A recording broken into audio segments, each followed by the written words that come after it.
This chapter 1 offers a few introductory remarks and then introduces a case study involving a primitive bank to illustrate classical hedging applications and to dimension the upside and downside of these applications. We begin by clarifying that by hedging we are referring only to the use of financial derivatives, particularly on FX, interest rates, and commodities, to reduce the variability of cash flows, revenues, expenses, earnings, margins, asset or liability values, or similar financial metrics. In particular, we do not discuss the use of derivatives to speculate on financial markets, nor do we include an assessment of risk mitigation techniques outside the derivatives arena, such as the property or casualty insurance purchase, although many of the conclusions we draw about hedging with derivatives are applicable to the same degree to the purchase of insurance, and indeed stem from the same analytical principles. Finally, we do not discuss the many applications that arbitrage taxes, regulations, or accounting rules, unless they include at least some hedging component, as we have defined it above. We have no doubt that some of these types of applications can produce enormous benefits for users, but simply do not view them as hedging transactions per se, within the meaning intended in this module. Our first case study centers around the simplified balance sheet and income statement of a very primitive bank. We list first a number of assumptions. 1. The bank is US-based and has a single business line, which is to make one-year loans to customers whose credit risk is modest but not zero. 2. The bank makes $100 of these loans on day one, with the loans accruing interest at 6% paid annually, so on the date of principal repayment only. 3. Regulatory and rating agency criteria require the bank to maintain a minimum level of shareholder equity of 10% of assets to be considered well capitalized, an objective the bank considers essential. 4. The bank can therefore fund no more than 90% of its loan portfolio with deposits, the rest being the shareholder equity. 5. The bank therefore issues $90 of one-year deposits that pay 4% in interest, on top of the $10 of shareholder equity with which it began.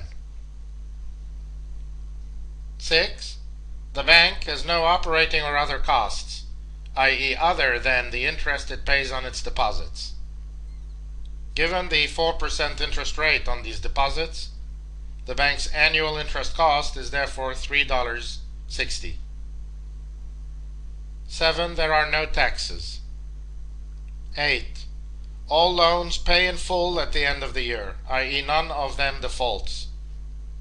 So the bank has net earnings of $6 minus 3.6 equals 2.4, and therefore a return on equity of 2.4 over 10, i.e. 24%. This slide shows the very simple income statement of the bank for the year that has just elapsed on the left, and its balance sheet 1 second before the loans and deposits are repaid with their accrued interest at the end of that year here on the right. Nothing so far is especially complex or controversial. For year 2, we assume the bank pays out all its prior year's earnings and dividends and plans to roll over the US dollar portfolio for year 2. The bank also wishes to expand its business line by offering loans in euros. Relative additional assumptions are listed next. 1. The spot exchange rate for euro-dollar is 1.0, as are all forward rates for all maturities. 2. The annualized volatility of euro-dollar spot is 10%. 3. The bank has no funding capacity in euro, so plans to issue more deposits in US dollars, plus any additional equity that is now necessary to fund its new loan portfolio. 4. The euro portfolio is expected to have an aggregate principal amount of 100 euros initially, and will also earn interest at 6%, but in euros of course. 5. The euro loans have a credit risk comparable to the US dollar loans, so regulatory and rating agency criteria will of course require additional equity capital for the credit risk of the euro loans, representing at least 10% of the size of this portfolio. This brings the bank's total minimum equity capital to $20. 6. Regulatory and rating agency criteria also require equity capital against the FX risk of the euro portfolio, particularly since it is being funded in US dollars in an amount equal to a 2 standard deviation movement, quote-unquote, worst-case scenario, if the bank wants to be considered well-capitalized still. This is not too far, by the way, from how current VaR-based capital requirements work for currency risk, a subject you may know a little bit about already. And 7th, the bank is eager to remain well capitalized, but not to issue any more shareholder equity than is absolutely necessary. Determining the bank's minimum capital requirement is relatively simple, since it is the sum of 3 items. The $10 of capital required against the US dollar portfolio the bank is rolling over, the $10 of capital required against the new loan portfolio in euros, and the $20 required against the euro loan portfolio's currency risk, this being equivalent to a 2 standard deviation 1-year movement in the currency. We will ignore the subtlety of whether the interest that accrues in euro also requires a capital allocation. With a minimum of $40 in shareholders' equity, the bank can fund only $160 in dollar deposits at 4%. The bank's balance sheet at the very beginning of year 2 therefore looks like this. The bank's earnings for year 2, of course, depend on how the loan portfolios perform, and also on where the euro-dollar spot rate stands at the end of that year. We continue to assume that credit defaults are nil, but consider 3 scenarios for the exchange rate. Euro-dollar spot at 0.9, at 1, and at 1.1.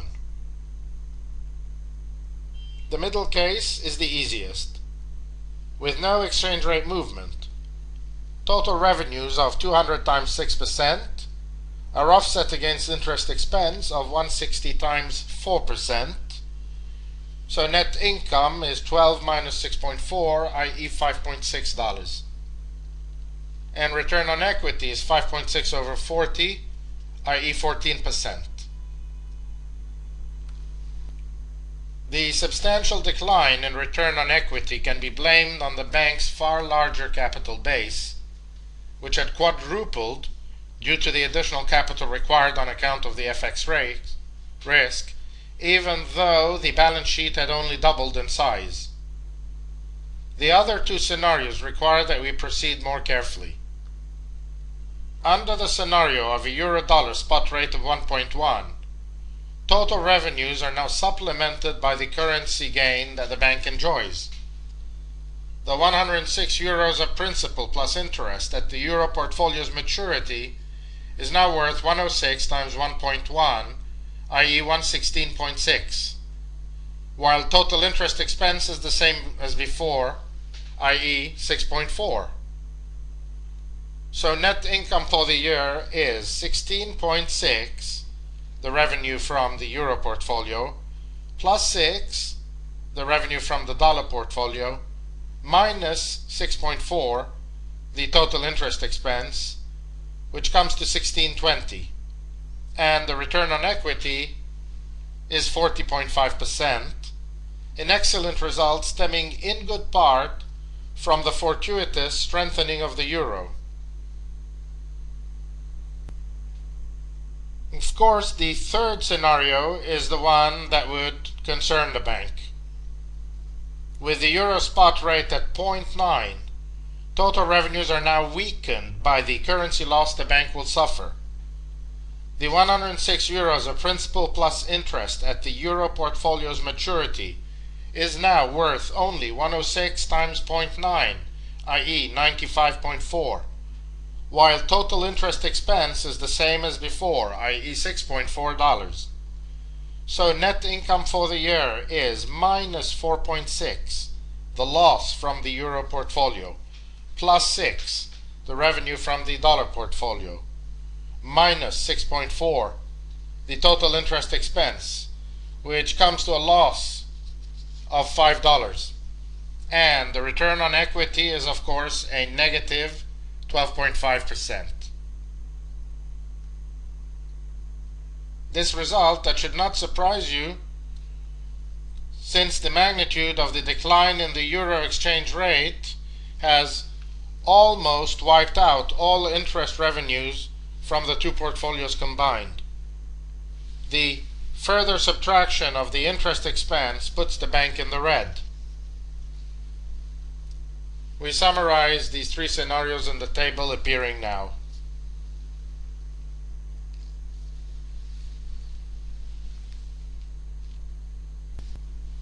Now we consider the same bank under similar circumstances, but having decided upfront to hedge all FX risk with currency forwards, including for the euro portfolio's principal and anticipated interest, which we assume are entered into via a solid clearinghouse whose counterparty credit risk is 0.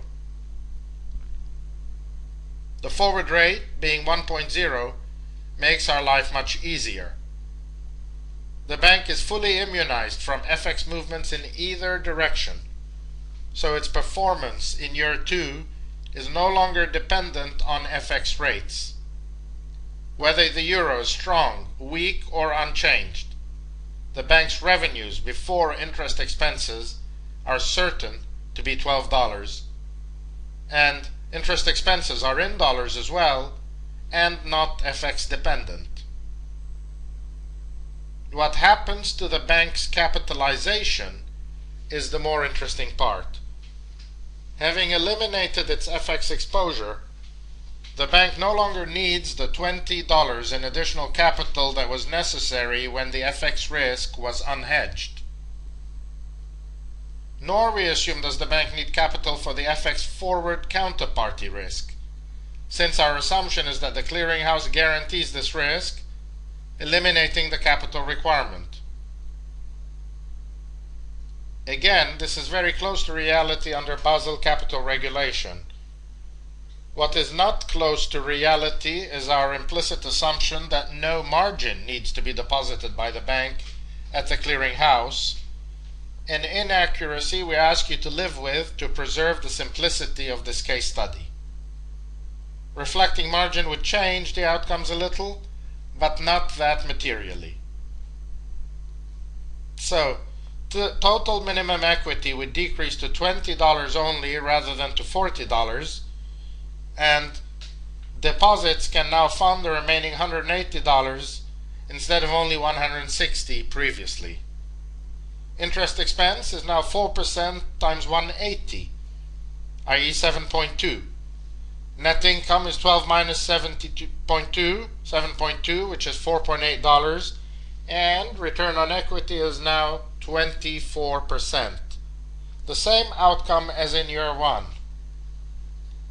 This is not at all surprising. The foreign exchange hedge has, so to speak, dollarized the euro loan portfolio's principal plus interest.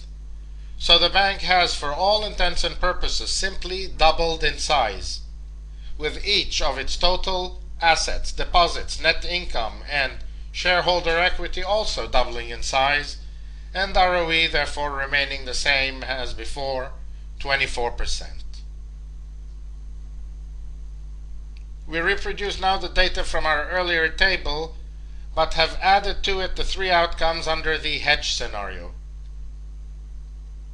The main point here is that the use of FX derivatives to eliminate the currency risk has enabled the bank to increase leverage and reduce equity versus the unhedged scenario, bringing about a substantial improvement in its return on equity in the case of a stable FX rate, specifically 24% versus only 14% for the unhedged scenario. None of this is attributable to an improved performance on loan collections, since defaults are nil in either case, nor on FX movements, since the currency has remained unchanged in both cases.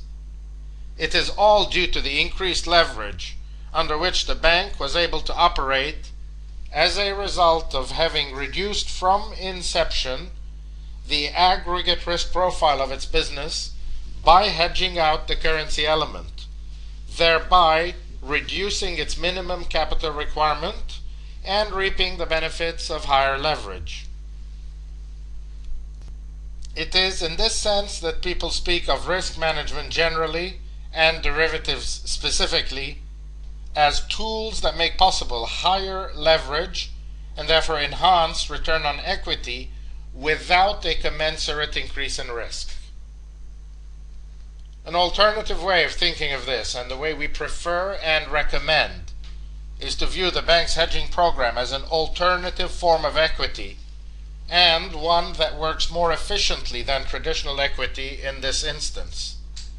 Normal equity takes in cash up front and uses that cash to absorb losses if and when they occur, while the FX forwards transacted on day one of year two can be viewed as a form of deferred equity, requiring no cash transfer initially, ignoring margin, but providing the bank with loss absorption capacity in the instance of a devaluation of the euro below 1.0 on the maturity date of the euro loan portfolio. The greater efficiency of the hedging program versus the additional $20 in shareholder equity under the unhedged scenario is also illustrated by comparing outcomes when the euro declines to 0.9. In ROE that remains at 24% under the hedging program scenario versus the disappointment of a negative ROE of minus 12.5% under the unhedged scenario. Can we conclude from the above discussion that the hedged scenario outperforms the scenario with the additional equity in all cases, in effect representing a free lunch? Of course not, since there are no free lunches in finance. In the case of a strengthening euro that reaches 1.1 by the maturity date, the ROE remains 24% under the hedged scenario versus 40.5% in the unhedged case. Again, this is pretty intuitive. Using forwards to eliminate the FX risk eliminates both upside and downside exposures to currency risk for the bank and locks in the 24% ROE for all cases in which loan defaults are nil.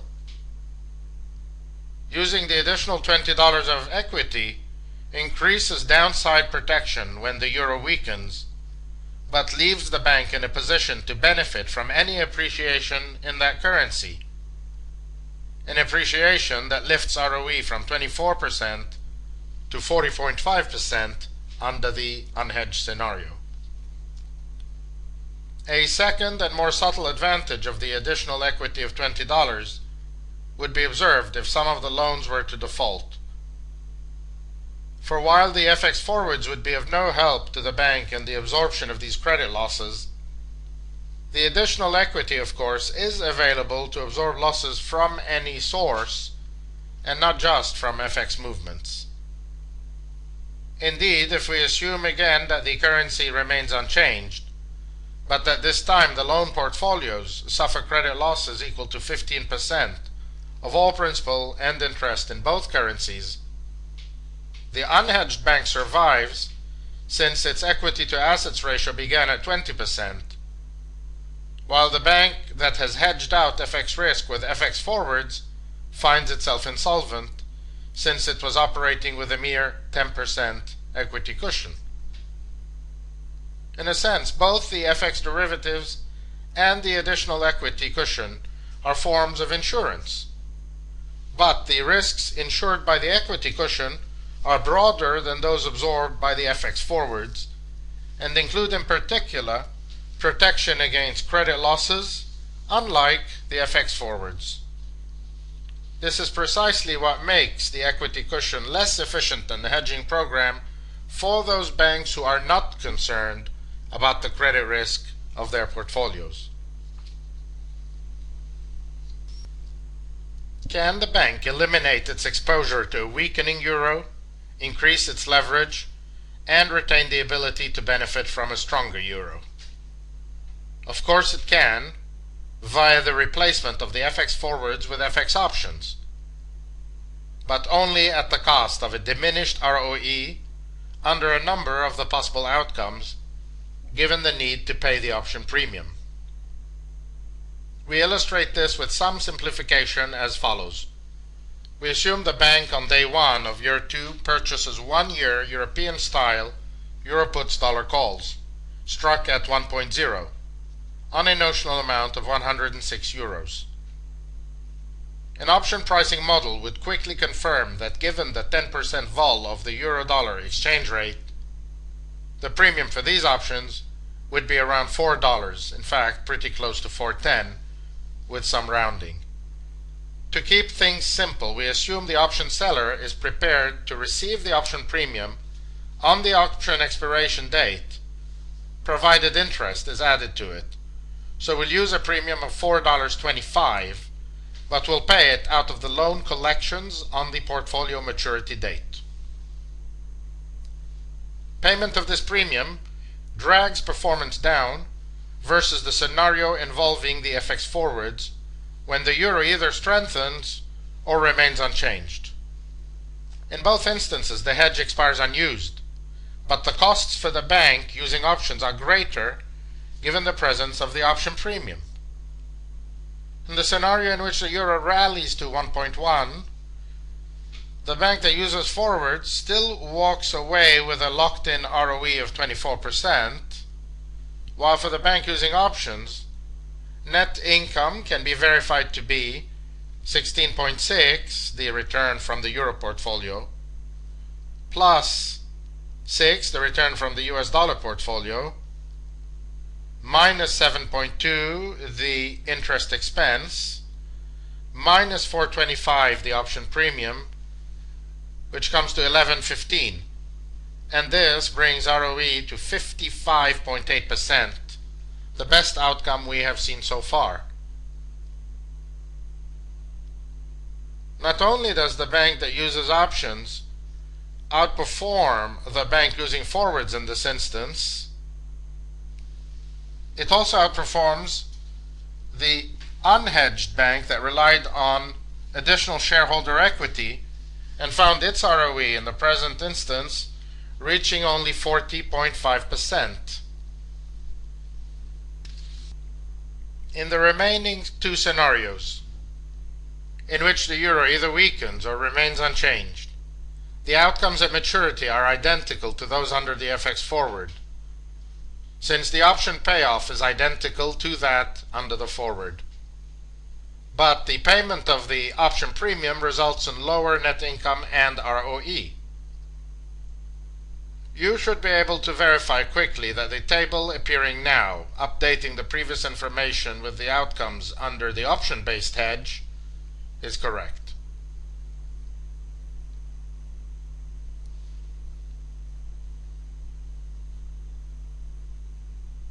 The use of options is not producing attractive outcomes in 2 out of the 3 scenarios, because the option premium almost completely wipes out the interest margin and leaves only 55 cents of net income. under different situations in which the option premium was not so close to the interest margin, the attraction of the option-based strategy would increase. It would be difficult to argue against the FX forward hedge when the particular outcomes of our case are laid out in this manner, as in the table above. Sacrificing the windfall from FX appreciation without paying option premiums leaves the bank with a very healthy 24% return on equity and no risk of any reduction in this number unless loans begin to default. The bank appears especially skilled at identifying borrowers willing to pay 6% on loans without any defaults materializing. This appears to be a clear competitive advantage that gives rise to a 2% net interest margin, which combined with the bank's substantial leverage turns into a 24% ROE. Unless the bank can credibly claim that it also has a competitive advantage predicting FX rates, it seems wisest to hedge out this component of risk, even if it means relinquishing the wonderful outcomes on the upside that result from currency appreciation. Avoiding any hedging altogether and relying instead on additional equity worsens the outcome when the currency is stable and makes it pretty catastrophic when the currency weakens, leaving only the windfall scenario as consolation, which we have essentially dismissed as the greedy scenario.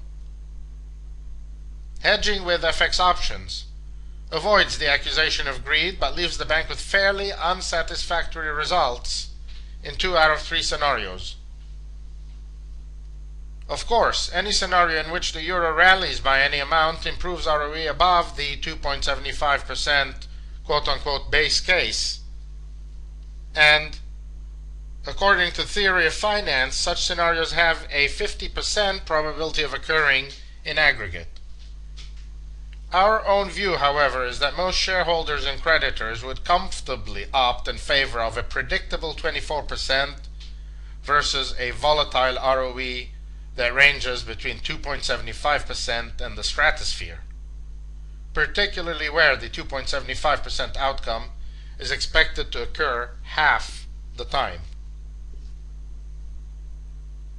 What makes the case for hedging so compelling in this first illustration is the very high level of leverage at which banks must generally operate to become reasonably profitable, which means that any substantial increase in the equity base reduces ROE to a point that becomes commercially unattractive.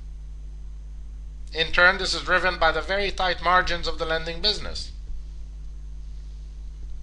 We also embellish the case a little by assuming that the capital requirement for the FX risk equals the potential loss that results from a 2 standard deviation adverse movement in the FX rate over an entire year, so treating the institution as one that is relatively passive in its operations. VaR-based capital requirements generally do not assume such a long exposure period. We believe, however, that the case offers a very user-friendly illustration of hedging benefits without straying too far into the realm of unrealistic assumptions. This completes this chapter 1.